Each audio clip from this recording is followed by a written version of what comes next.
আসসালামু আলাইকুম। সকল দর্শক শ্রোতাকে আমন্ত্রণ জানিয়ে শুরু করছি চ্যানেল আই সংবাদ স্টুডিওতে আপনাদের সাথে আছি মোহাম্মদ রাইহান। বিস্তারিত সংবাদের শুরুতেই জানিয়ে দিচ্ছি ফ্রেশ আটা ময়দা সুজি সংবাদ শিরোনামগুলো। বাংলাদেশ নির্বাচন নিয়ে ভারতের নসিহত চায় না বললেন পররাষ্ট্র উপদেষ্টা। শেখ হাসিনা যাতে বক্তব্য দিয়ে পরিস্থিতি খারাপ না করে সেটাই চাওয়া মন্তব্য। সিঙ্গাপুরে চিকিৎসাধীন ওসমান হাদির অবস্থা অত্যন্ত সংকটাপন্ন। দেশবাসীকে শান্ত থেকে দোয়ার আহ্বান জানালেন প্রধান উপদেষ্টা। এবং পিওজে মিউজিক ক্লাবের সবুজ সুরের সন্ধানে সিজন 1-এর সেমিফাইনাল। দেশ জুড়ে সঙ্গীত প্রতিভা অন্বেষণের মহা আয়োজন।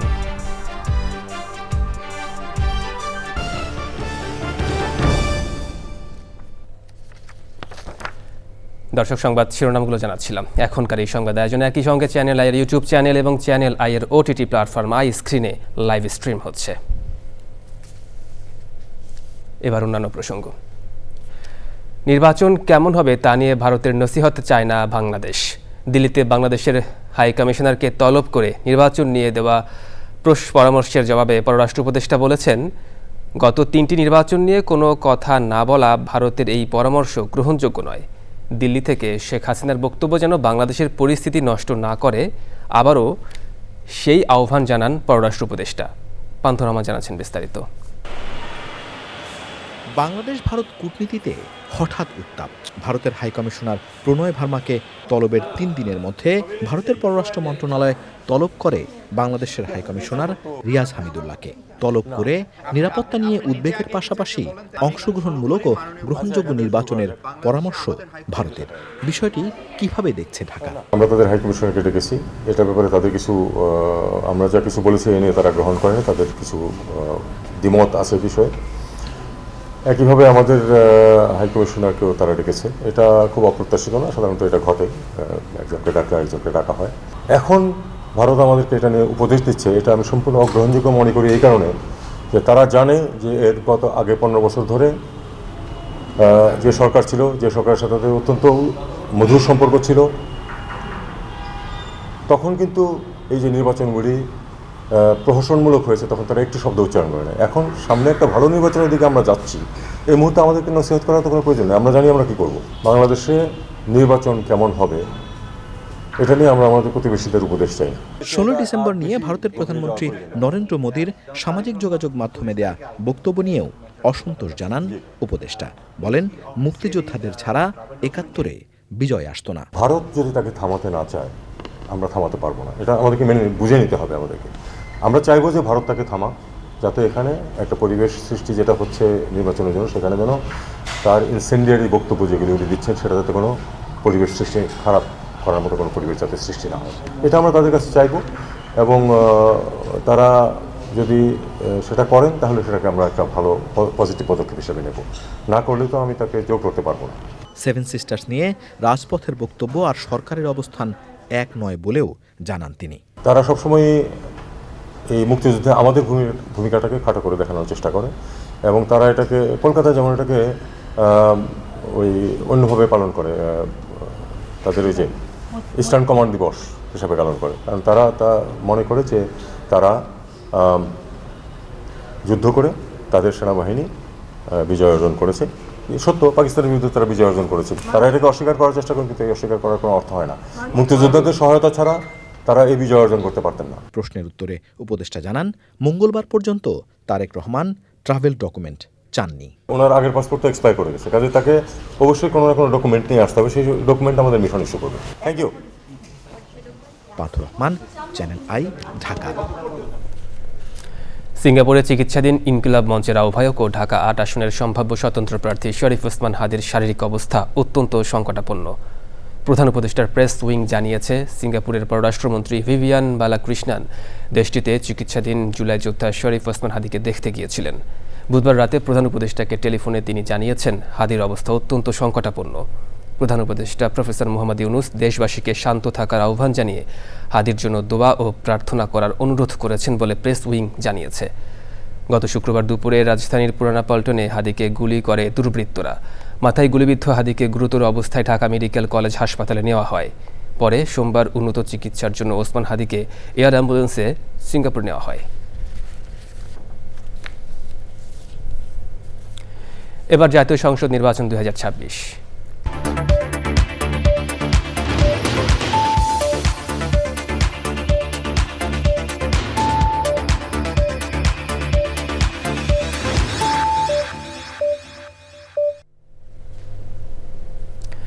প্রার্থীদের অস্ত্রের লাইসেন্স দেওয়া প্রসঙ্গে নির্বাচন কমিশনের সাথে স্বরাষ্ট্র মন্ত্রণালয়ের কোনো আলোচনা হয়নি বলে জানিয়েছেন নির্বাচন কমিশন সচিব আখতার আহমেদ। বিকালে সাংবাদিকদের প্রশ্নের জবাবে তিনি বলেন, প্রার্থীদের হাতে অস্ত্র আচরণবিধি ভঙ্গ করবে কিনা সেটির উত্তর স্বরাষ্ট্র মন্ত্রণালয় দিবে, তবে প্রয়োজনে আচরণবিধি সংশোধন করা হবে।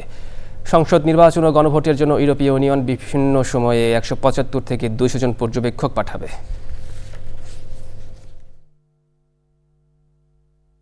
মাননীয় স্বরাষ্ট্র উপদেষ্টা মহোদয় এটা বলেছেন, ওনারা বলেছেন এটার যে আমাদের কাছ থেকে অনুমতি নিয়ে করতে হবে নিরাপত্তার সব ক্ষেত্রে। এটা কি খুব একটা কথা? ওনারা এটা ভালো মনে করেছেন বাট আমার সাথে যেহেতু ওনার এই ব্যাপারে কোনো কথা হয়নি বা ওনাদের থেকে কাজে আমি এর ব্যাখ্যাটা দিতে গেলে অপব্যাখ্যা হওয়ার সম্ভাবনা আছে। আসন্ন সংসদ নির্বাচনের জন্য দলের মনোনয়ন ফর্ম বিতরণ শুরু করেছে জাতীয় পার্টি। মনোনয়ন বিতরণ কার্যক্রম বিষয়ে সংবাদ সম্মেলনে দলের মহাসচিব ব্যারিস্টার শামীম হায়দার পাটোয়ারি জানান, সংসদ নির্বাচনে অংশগ্রহণের প্রাথমিক সিদ্ধান্ত নিয়েছে জাতীয় পার্টি, তবে সামগ্রিক পরিবেশ দেখে চূড়ান্ত সিদ্ধান্ত নেওয়া হবে। কাকরাইলে দলের কেন্দ্রীয় কার্যালয়ে সংবাদ সম্মেলনে এসব বলেন শামীম হায়দার পাটোয়ারি। পরে জাতীয় পার্টির চেয়ারম্যান GM কাদের দলের মনোনয়ন ফর্ম বিতরণ কার্যক্রম উদ্বোধন করেন।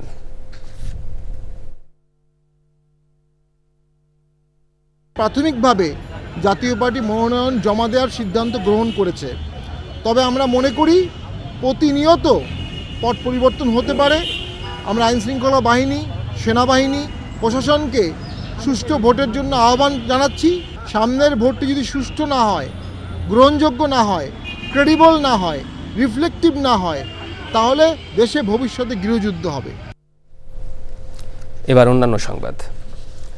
দেশব্যাপী সঙ্গীত প্রতিভা অন্বেষণে পিওজে মিউজিক ক্লাবের আয়োজিত প্রতিযোগিতা সবুজ সুরের সন্ধানে সিজন 1-এর সেমিফাইনাল অনুষ্ঠিত হয়েছে।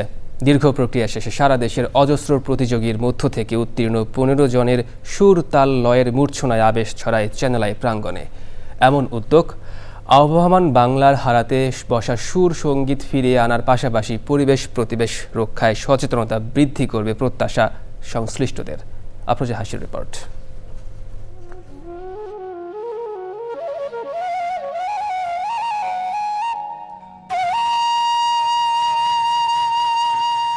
যে গান কিংবা সুর হৃদয়ে সৃষ্টি করে আলোড়ন, যাপিত জীবনে তাই সঞ্জীবন। দেখেছি দূরে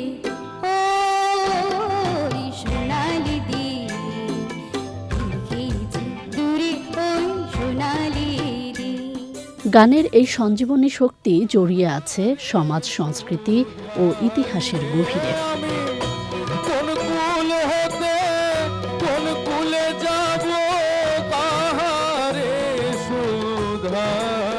কালের অভিঘাতে বিপন্ন সেই সুর আর সঙ্গীত সংরক্ষণের পাশাপাশি বাস্তুতন্ত্র রক্ষায় দায়িত্বশীলতার বার্তায় পিওজে মিউজিক ক্লাব সবুজ সুরের সন্ধানে সিজন 1-এর সেমিফাইনালের আয়োজন। ছিল সোনার কন্যা মেঘ বরণ কেশ, ভাটি অঞ্চলে ছিল সেই কন্যার দেশ। আমার মনে ভোলা চাঁদ ছলা করে,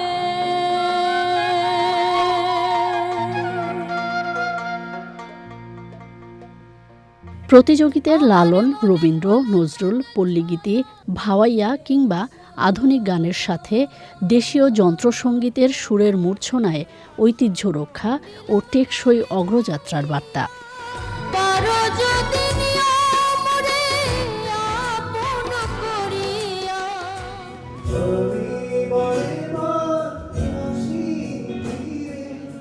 পিওজে মিউজিক ক্লাবের সবুজ সুরের সন্ধানে সিজন 1-এর সেমিফাইনালে 15 জন প্রতিযোগীর মধ্যে বাছাই করা হবে সেরা 8 জনকে।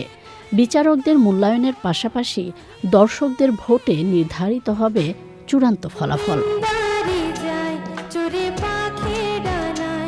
যদি না হয়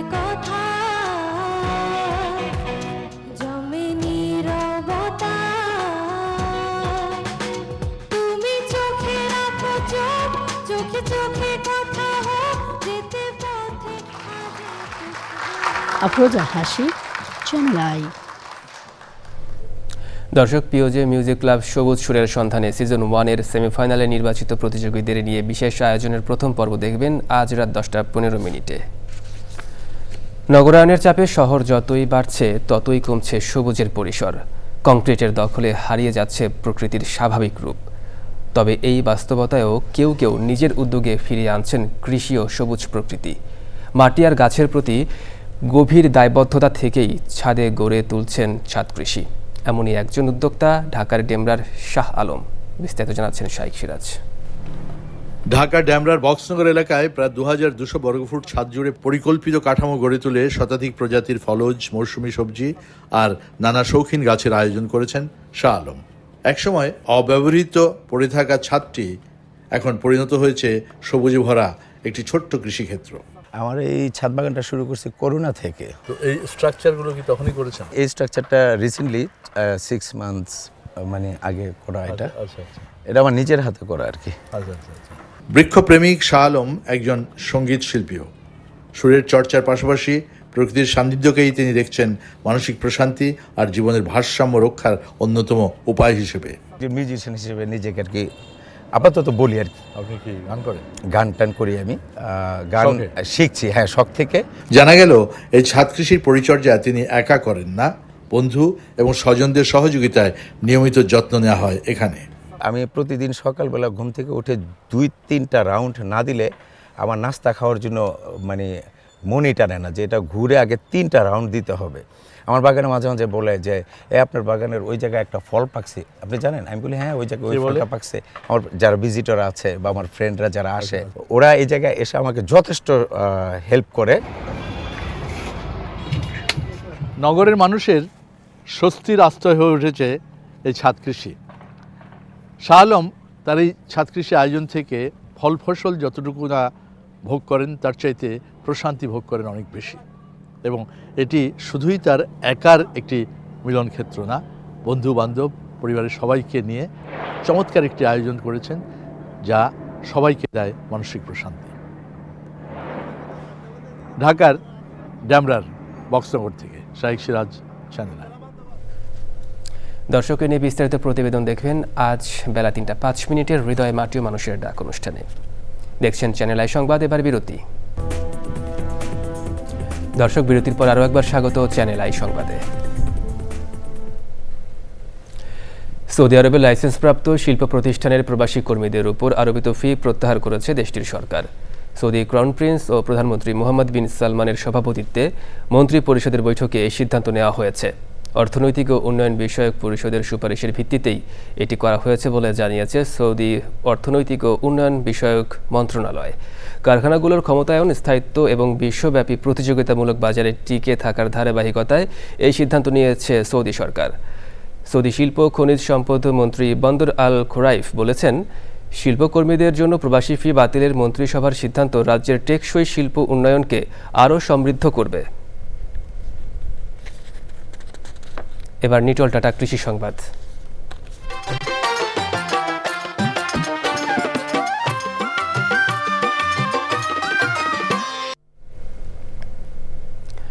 উত্তরের জেলা পঞ্চগড়ে বাদাম চাষে গড়ে উঠেছে এক সফল ও ইতিবাচক দৃষ্টান্ত। বাদাম ভিত্তিক শিল্পের বিকাশে এ জেলায় তৈরি হয়েছে কয়েকশো কোটি টাকার বাণিজ্য। পঞ্চগড় প্রতিনিধি AR মুকুলের পাঠানো তথ্য, ভিডিও চিত্রে বিস্তারিত জানাচ্ছেন জহিরুন্নাহ। অত্যাধুনিক মেশিনে ছড়ানো হচ্ছে বাদামের খোসা। এরপর উন্নত মানের দানা বাছাই করে সরবরাহ করা হচ্ছে দেশের বিভিন্ন প্রান্তে। শুধু দেশেই নয়, জানা গেল এই বাদাম রপ্তানিও হচ্ছে। বাদাম চাষ ও বিপণনকে কেন্দ্র করে উত্তরের জেলা পঞ্চগড়ে গড়ে উঠেছে প্রায় 150 প্রক্রিয়াজাতকরণ কারখানা। ব্যাপক পরিমাণে বাদাম চাষ হচ্ছে, কৃষকরা লাভবান হচ্ছে, আমরা ব্যবসায়ীরা লাভবান হচ্ছি। এবং বাদামটা যদি ইন্ডিয়া থেকে আনা না হয়, আমাদের দেশের কৃষক আরও লাভবান হবে, আমরা ব্যবসায়ীরা লাভবান হব এবং আরও শিল্প গড়ে উঠবে। এসব কারখানা ঘিরে সৃষ্টি হয়েছে ব্যাপক কর্মসংস্থান। বিশেষ করে নারীদের জন্য তৈরি হয়েছে নতুন আয়ের সুযোগ। মিল হওয়ার পর থেকে আমরা মিলে কাজকর্ম করি, এগুলি করে সংসার চালাই। আমরা অনেক সুন্দরভাবে চলতে পারতেছি। বাসায় সংসারে কাজ করতাম, রান্না বান্না করতাম, এখন এখানে আমরা কাজ করে ছেলে মেয়েদের লেখাপড়া সাহায্য করি।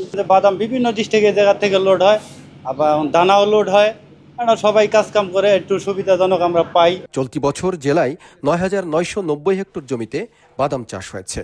এই বাদাম শিল্পকে ঘিরে প্রায় ৫০০ কোটি টাকার বাজার তৈরি হয়েছে দাবি স্থানীয় কৃষি বিভাগের।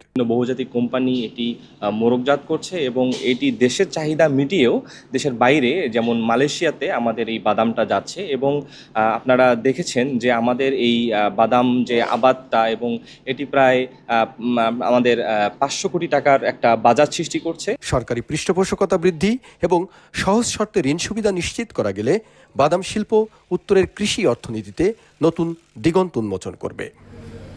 Zahir Munna, channel I. এবার প্রকৃতি সংবাদ।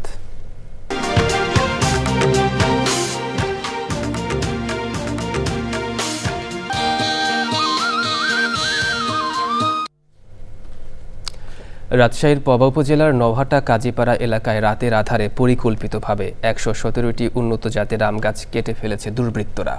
এতে ২ বছরের শ্রম, স্বপ্ন ও বিনিয়োগ এক রাতেই হারিয়ে সর্বশান্ত হয়ে পড়েছেন উদ্যোক্তা সাইদুর রহমান। ঘটনাটি এলাকা জুড়ে চরম ক্ষোভ ও উদ্বেগের সৃষ্টি করেছে। আবু সালেহ ফাত্তার তথ্য, ভিডিও চিত্রে আফরোজা হাসির রিপোর্ট। ভোরের কুয়াশা ভেদ করে বাগানে পৌঁছে হতবাক হয়ে পড়েন উদ্যোক্তা সাইদুর রহমান। গোড়া থেকে কেটে ফেলা হয়েছে সারি সারি আম গাছ।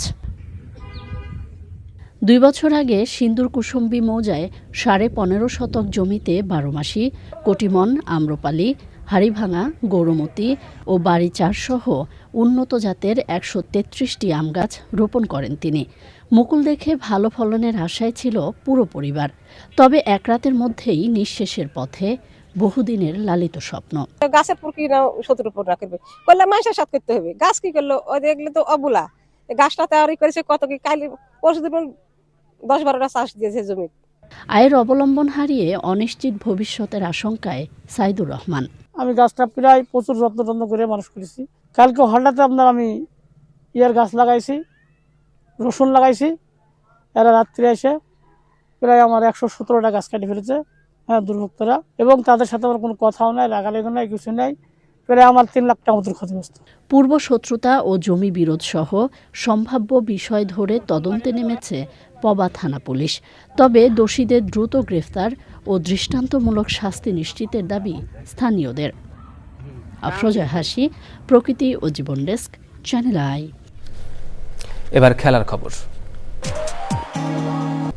দর্শক, সংবাদ শেষ করব, তবে যাবার আগে ফ্রেশ আটা, ময়দা, সুজি সংবাদ শিরোনামগুলো জানিয়ে দিচ্ছি আরও একবার। বাংলাদেশ নির্বাচন নিয়ে ভারতের নসিহত চায় না বললেন পররাষ্ট্র উপদেষ্টা। শেখ হাসিনা যাতে বক্তব্য দিয়ে পরিস্থিতি খারাপ না করে সেটাই চাওয়া মন্তব্য। সিঙ্গাপুরে চিকিৎসাধীন ওসমান হাদির অবস্থা অত্যন্ত সংকটাপন্ন। দেশবাসীকে শান্ত থেকে দোয়ার আহ্বান জানালেন প্রধান উপদেষ্টা। এবং পিওজে মিউজিক ক্লাবের সবুজ সুরের সন্ধানে সিজন 1-এর সেমিফাইনাল। দেশ জুড়ে সঙ্গীত প্রতিভা অন্বেষণের মহা আয়োজন।